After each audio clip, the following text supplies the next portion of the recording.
સુરતના અઠવાલ લાઇન્સ વિસ્તારમાં રહેતા એક આદને પ્રેમજાળમાં ફસાવી નિવસ્ત્ર વિડીયો બનાવી બ્લેકમેલ કરવાનો સનસનીખેજ કેસ સામે આવ્યો છે।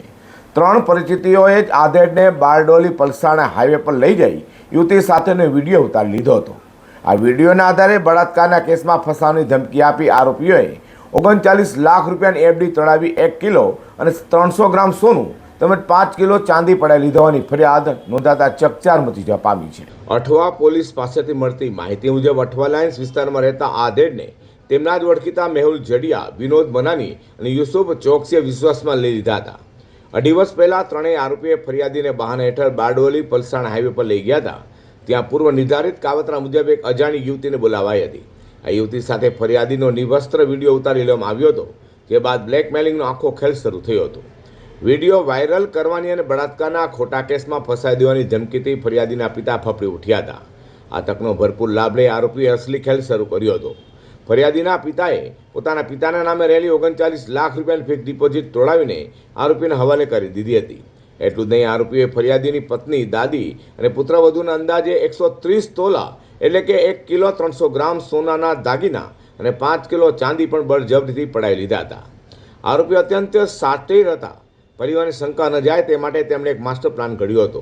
તેમણે ફરિયાદી પાસેથી પડાવેલા અસલી દાગીનાના ફોટોગ્રાફ્સના આધારે આબેહૂબ દેખાતા નકલી એટલે કે ડુપ્લિકેટ દાગીના બનાવ્યા હતા। આરોપીએ આ નકલી દાગીના ફરિયાદીને આપીને બેંકના લોકરમાં મુકાવી દીધા હતા, જેથી ઘરમાં જ્યારે પણ દાગીનાની વાત નીકળે ત્યારે લોકરમાં દાગીના સુરક્ષિત હોવાનો ભ્રમ જળવાઈ રહે।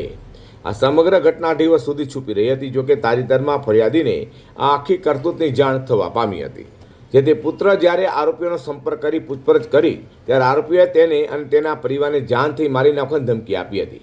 આખરે મામલો હદ બહાર જતા પીડિતના પુત્રએ અઠવા પોલીસ સ્ટેશનમાં ફરિયાદ નોંધાવી હતી। પોલીસે આ મામલે ખંડણી અને ગુનાહિત કાવતરાની કલમો હેઠળ ગુનો નોંધી તપાસ તેજ કરી હતી અને ફરિયાદ નોંધાતા જ અઠવા પોલીસ હરકતમાં આવી ગઈ હતી।